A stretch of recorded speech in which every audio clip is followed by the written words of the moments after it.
The We Charity scandal is not going away anytime soon. We had 3 hours of testimony from the Kielburger brothers on the Canada's Student Service Grant Program. Now, to talk about this in more detail is Toronto Sun columnist and one of our regular contributors, Mr. Brian Lilley. Now, Brian, the brothers began the hearings by taking shots at all parties.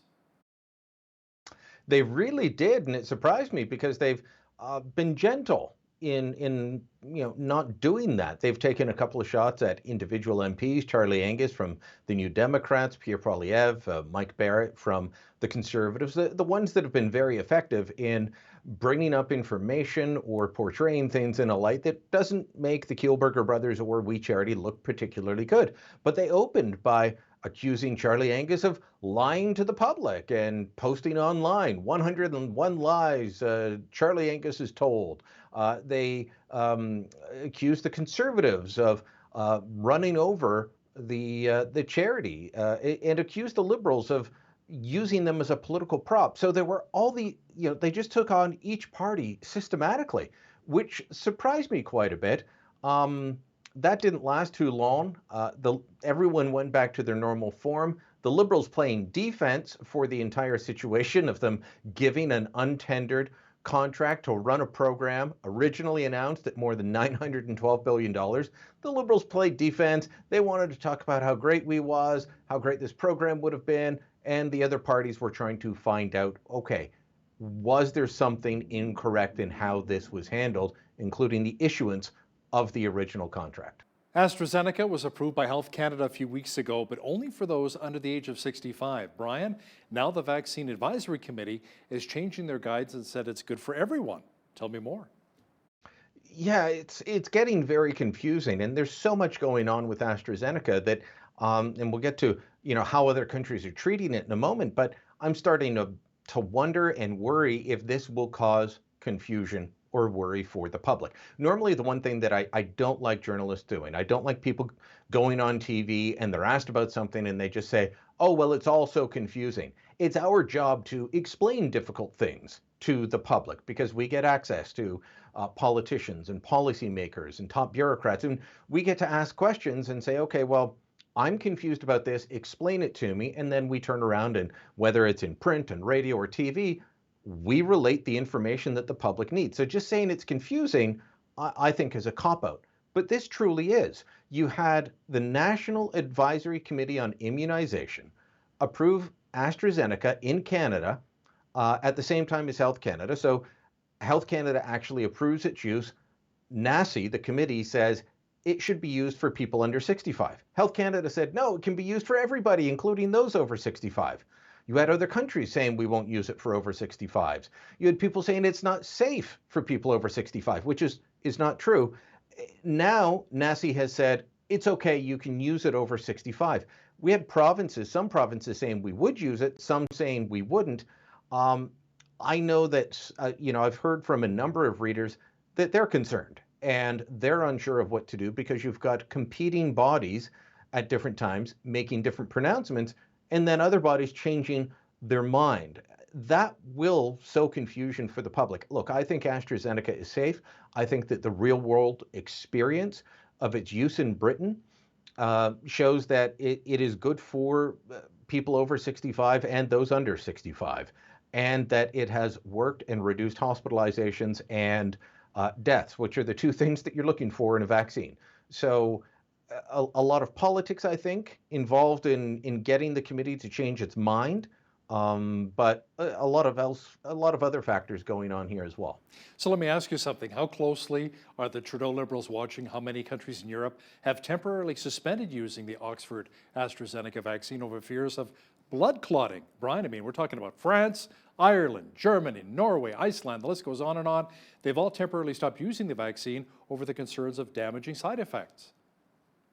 Let me say that I think there's a lot of vaccine politics going on in all of this, in terms of the Trudeau government's response to concerns about clotting, but also the claims of the clotting itself.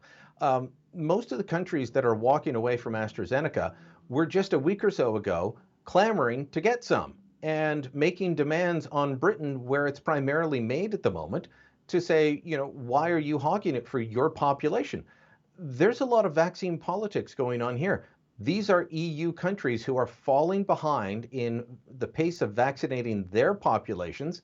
And what does Britain have that they don't? Well, they've got AstraZeneca, which the EU countries had not been using. They can't get it in enough supply at the moment. So now they're saying, well, there's problems with blood clotting. You just wanted it.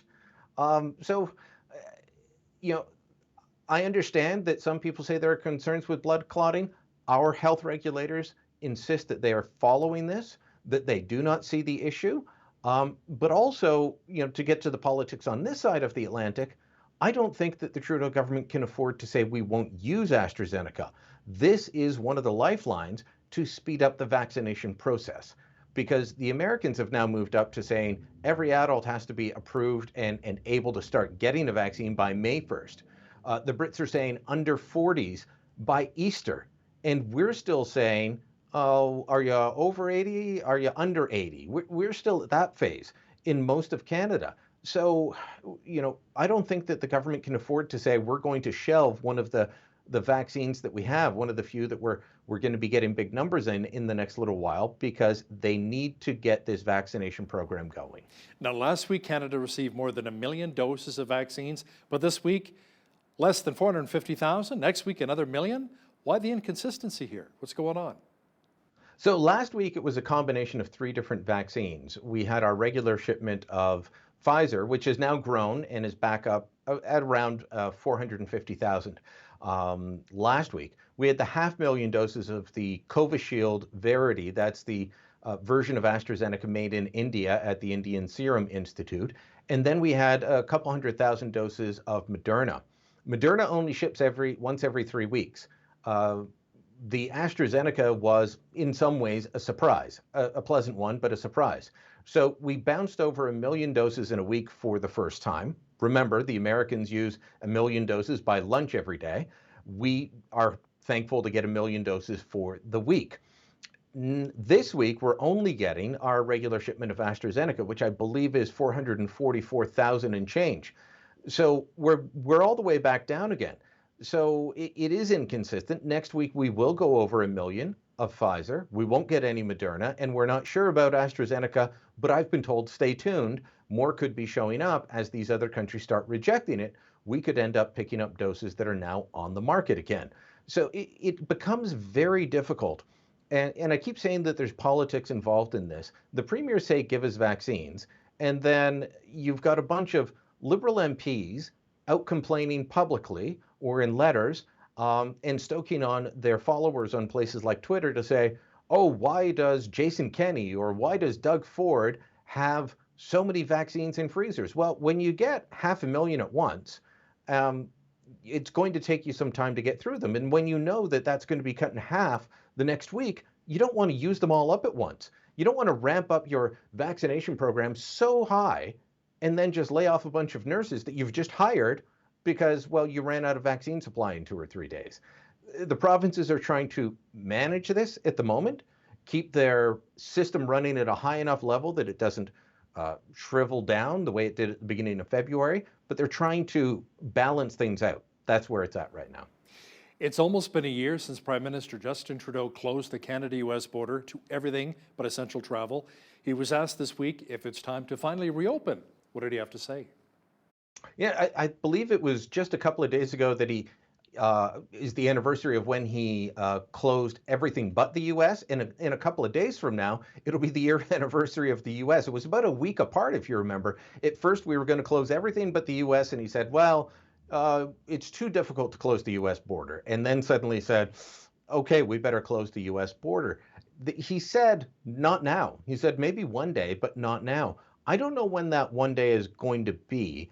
I've long had the suspicion that they would wait until after spring break and after Easter before doing that. The colleges and universities, they've had their spring break time. I'm sure some people went south. I mean, I can look at the number of people flying from Calgary to Cancun on a regular basis. I know Canadians are going south to different places, but it's in diminished numbers. And those Canadians come back, and several of them do have COVID. We see those numbers on a weekly or biweekly basis. But we didn't want to open up so that you would have families en masse going down to Arizona or Palm Springs or Florida for the March break that we're kind of in the middle of that season right now. So I don't see it happening probably until May, maybe June at this point, based on the Prime Minister's comment. But at a certain point, we do have to open up. But here's my fear, Hal. The Americans are going to be vaccinated long before we are fully vaccinated. They'll have that before we're done all getting one shot.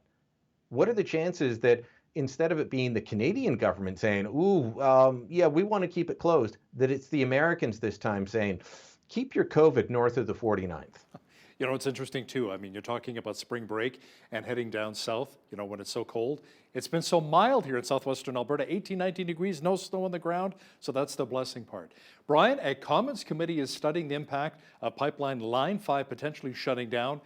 And it's not only bad news for Alberta's energy sector, but also not great news for Ontario and Quebec as well.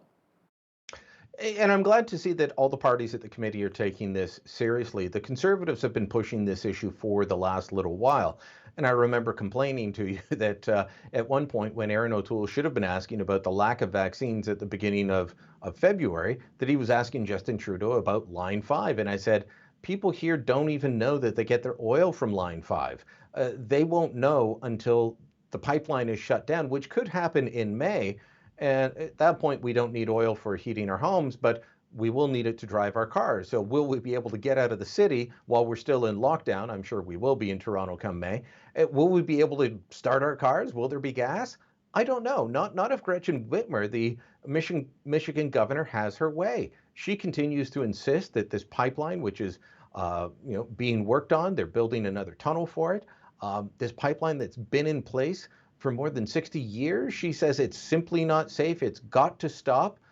It supplies a lot of the Upper Peninsula in Michigan. It supplies refineries and people with product throughout the Michigan and Indiana area. So she has to be worried for her own people as well. And I think this committee needs to find a way in a nonpartisan way to approach our American friends on both sides of the aisle down there in state houses and at the White House and in Congress to say, we need your help on this. This is not just an issue for us. This is not just an issue for Alberta oil workers. This is an issue for the entire Great Lakes Basin. The Federal Conservative Convention is coming up, Ryan. Now, you recently wrote that you think some of the griping and coverage that party leader Aaron O'Toole has been receiving is unfair. Why do you say that? Look, Aaron O'Toole has been accused by the Toronto Star of being in the pockets of SOCONs, and he's going to bring up all these social conservative issues, and he's not. He's been accused by some of the social conservative groups in their, like Campaign Life Coalition, in their emails of being a complete sellout and part of the swamp that needs to be drained, and I don't think that's fair either. Aaron O'Toole has to walk a fine balance when it comes to this issue of social conservatives. He needs to make sure that they feel welcomed in the party, that they feel valued in the party, but having groups like Campaign Life Coalition lead the policy discussion or take over national council or be in charge, that would be a non-starter for an awful lot of the voters that the Conservatives need to win. And I'm not just talking swing voters or convincing Liberals to move over. There would be a large part of the Conservative faction that would walk away at that. So I think it's been overplayed, the degree to which this division is going to play out at the convention. I think the bigger threat that Aaron O'Toole faces right now is if he adopts a carbon tax, because there are people pushing for the party to do that.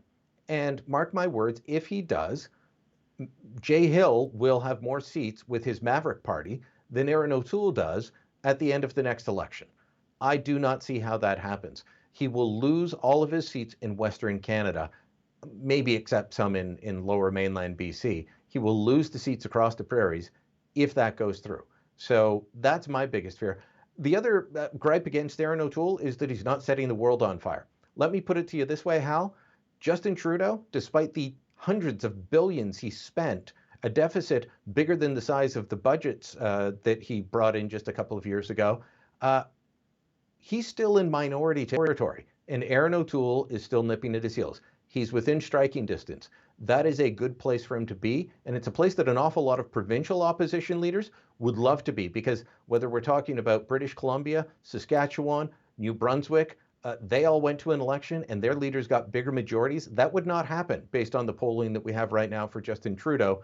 Aaron O'Toole would, well, he might be able to win in a campaign, but he would at least still be opposition leader, and there would be very little change going on if we went to the polls tomorrow. Political reporter and one of our regular contributors, Brian Lilley with the Toronto Sun. Thanks for joining us today. Thank you, Hal.